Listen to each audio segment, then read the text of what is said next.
Buenos dias, y'all. RGT85 here. Hope everyone is having a great day. I'm not, because the Knicks suck and they lost last night, but that's not what we're here to talk about. We're here to talk about video game news. A couple stories going on that I definitely want to cover. If this is your first time on the channel, be sure to like, comment, subscribe, all that YouTube nonsense. But without any further ado, let's talk about what's going on in the world of video games. And we're going to start things off with the behemoth of the game, Grand Theft Auto 5, the open world adventure game that has been on seemingly every platform except for one, which is a Nintendo platform, has finally come to a Nintendo platform. Kind of. Basically, this involves the original Game Boy. Now, you might be saying to yourself, well, RGT, what is this, a D-make for the original Game Boy? What can you really do as far as a Grand Theft Auto 5 game is concerned on the Game Boy? But we've obviously been seeing this rise in cloud streaming when it comes to your video games. There's things on the Nintendo Switch where allow you to get you cloud versions of games that stream from the cloud, I guess, some sort of server onto your Switch. Some of them work decent, some of them don't work all that well. Game Pass has also emulated this as well with xCloud, but now it seems like it's come to the system that it should have came to originally, and that is the original Game Boy. Basically, there's some guy, his name is Sebastian Stacks, and I'm showing some footage of his video right now, so make sure you guys check out the original video. I'll have a link to it in the description box down below. But he essentially made a Wi-Fi cartridge for his Game Boy because, I mean, I guess that's what the streets have been wanting, a Wi-Fi cartridge for the original Game Boy. But this is allowing him to do a bunch of different things. Originally, he just wanted to use it for like text messages and stuff, but then he thought, hey, why don't I put GTA 5 to stream onto this cartridge onto an original Game Boy? Now, this Game Boy isn't modified or hacked or anything like that. It's all actually just running through the cartridge with basically a cloud formulation. There's a lot of science and nonsense behind it. I don't know how it works because I'm an absolute idiot, but he basically has GTA 5 running, well, kind of, via a cloud on an original Game Boy. It has inputs as well, which I don't really understand because there's only 2 buttons on the Game Boy. But yes, now you can tell all your friends that the Grand Theft Auto 5 has finally hit a Nintendo platform, but it's not the Nintendo Switch, it's actually the Game Boy. Obviously, this is not an ideal way to play this game, but I wanted to give this video a little shine and give this dude a little shine because, you know, just the technical know-how you have to have in order to make something like this, you know, a cloud, essentially your own cloud streaming service, when all these other companies, especially, you know, these companies that are working on Nintendo Switch cloud versions of the game, can't seem to figure it out. But this dude did. Maybe they need to hire this dude, you know, at these companies that want to do cloud gaming in order to utilize cloud gaming in a good way. But yeah, GTA 5 is on your original Game Boy. You'll never get to play it, but hey, it's an interesting little story.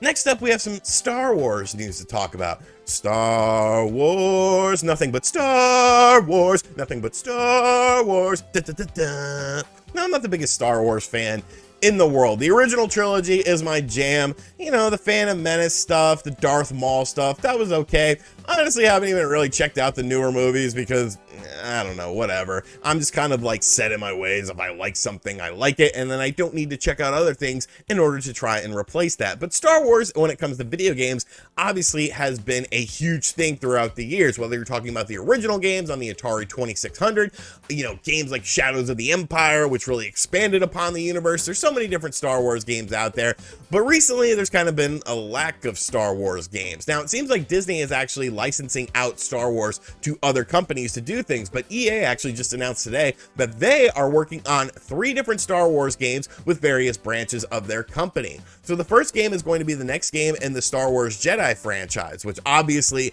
you know, Jedi Fallen Order was a huge deal. It was a game that really brought people back into Star Wars games. Very highly rated game. A lot of people love this game. I still haven't checked it out yet, which I know is kind of sacrilege, but I don't know. Like, Star Wars, it's very hit or miss for me when it comes to things. I like the old stuff. Give me Star Wars Arcade on the 32X. Like, that's a jam. But Jedi Fallen Order obviously was a huge game, so a sequel to that isn't really all that surprising. There's also a new Star Wars first-person shooter game coming from Peter Hirschman, I believe you say it, and I don't know who Peter Hirschman is, but I mean, he's got to be important.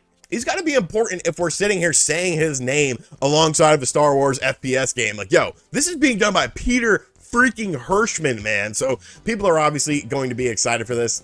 know who Peter Hirschman is, but I assume he is a decent individual. And Star Wars first-person shooter games used to be very, very popular. Like, look at the games on the PC in the early 90s. Like, those games were freaking amazing. Like, games that you wanted to play. I think it was called, like, Dark Forces or something like that. I used to see it in magazines and be like, yo, I want to play this freaking game. This looks awesome. So to see a Star Wars first-person shooter is pretty cool. And there's actually a Star Wars strategy game coming into us from Respawn and BitReactor. Now, Respawn should be making Titanfall 3 because Titanfall 2 is a jam, but it seems like they're going to be working on a Star Wars strategy game. So, I mean, don't expect any Titanfall anytime soon, but obviously there's a resurgence of Star Wars. What's old is new again. People have this nostalgia, and now the people that have nostalgia for things from the 80s, the 70s, even the early 90s, now they have disposable income to spend on this nostalgia. I mean, I'm kind of living proof of that. So I'm interested to see what happens with this. I really want to see the Star Wars first-person shooter because I think that could be really cool. But let me know in the comment section down below if you're interested in any of these games, or if you just don't care about Star Wars. Maybe you're a Trekkie. And finally, a couple days ago on the channel, we of course talked about something happening with the Nintendo Switch Online service when it comes to the N64 expansion. Now, of course, I've been very hard on this, blah, blah, blah, said it a million times, but I'm always looking for improvements. I'm always looking for things to get better with this. And we made a discovery that was done by an individual named Oatmeal Dome, basically finding out that The Legend of Zelda Ocarina of Time on the N64 Online expansion pack for the Nintendo Switch actually got a graphical improvement. There was a whole bunch of stuff going on with the water of the game. Basically, when you go into this one water area, it didn't look like it was supposed to. So many people thought that Nintendo was just going to sort of let this ride and that this was the version we were going to get and there wasn't going to be any improvements. But in the last Nintendo Switch firmware update, there actually was an improvement for this, and they fixed that graphical glitch. Maybe not up to the snuff of what it was originally when you played the N64 version of the game, but it's substantially better. And anyone will say that it looks substantially better because it looks closer to the source material. Now, something I theorized about in that video on Saturday was whether or not input lag had been fixed on some games, because input lag, of course, is when you press a button and like it takes a second for something to happen. Now, input lag definitely varies from person to person. When it comes to things like, you know, a game that someone's not familiar with, they may pick up this game and just think, oh, well, you know, that's just the controls of it. But people like speedrunners, people that have played the original games over and over again, it's definitely very noticeable when there's things like input lag.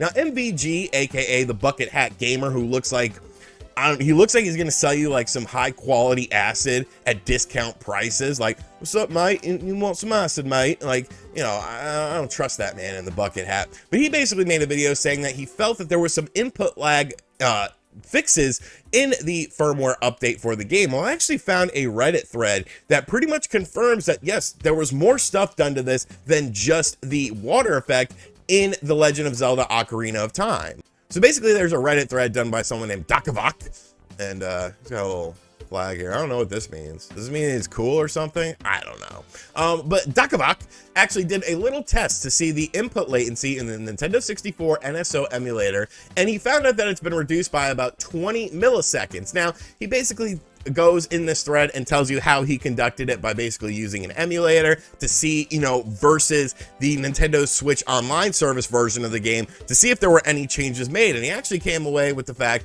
that almost 1 frame in Super Mario 64 had been reduced when it comes to latency issues. And that's obviously a big deal. Like, you might be saying, oh, 1 frame, what does that matter? But when you're playing the game, you want it to be as close to the source material as humanly possible, and you want it to play good. Obviously, when a game is designed with a certain latency in mind, you know, you want it to be as close to that latency as possible so you're getting the best experience of the game, because that's how it's designed in mind. So yeah, he did some basic tests on this. Too long, didn't read. Nintendo seemingly improved the input latency of the N64 NSO emulator by roughly 20 milliseconds, an average over multiple tests, cutting the latency differential comparison of a modern N64 emulator almost in half. In my personal opinion, it makes the game far more playable.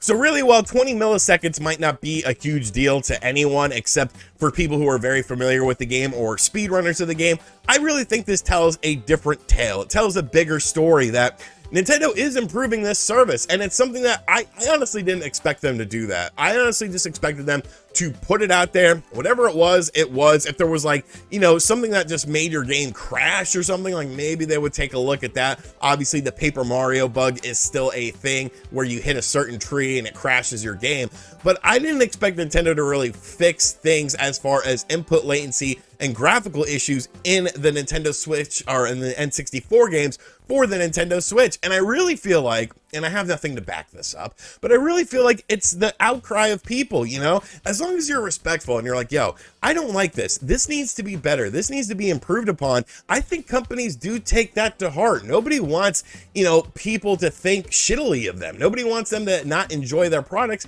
They obviously want to make money. So, you know, as long as you're respectful in talking about these things and you're not like, listen here, Nintendo, I'm going to tie your kids up in a basement and I'm going to hit you in the head with a brick or something. Like, you know, companies will listen, you know, just don't be a freaking psychopath. But this is definitely a very exciting discovery, and I really hope that they continue to do more updates for these N64 games. You know, they don't need to announce these things. We can let people find them, but when people do find them, I think we need to applaud that. So I'm a proponent of applauding people when they do good and shitting on people when they do bad. And since this is a better situation, alrighty, so that's going to do it for today's video. I hope you guys enjoyed it. Be sure to let me know what you think of everything in the comment section down below. And as always, thank you guys for checking out this video. If you are new to the channel, be sure to hit that subscribe button, like and share the video. Check out the second channel. I uploaded a video about the Double Dragon story and Wayne. I swear I hope he's dead. And as always, I'll catch you guys on the next video. Later.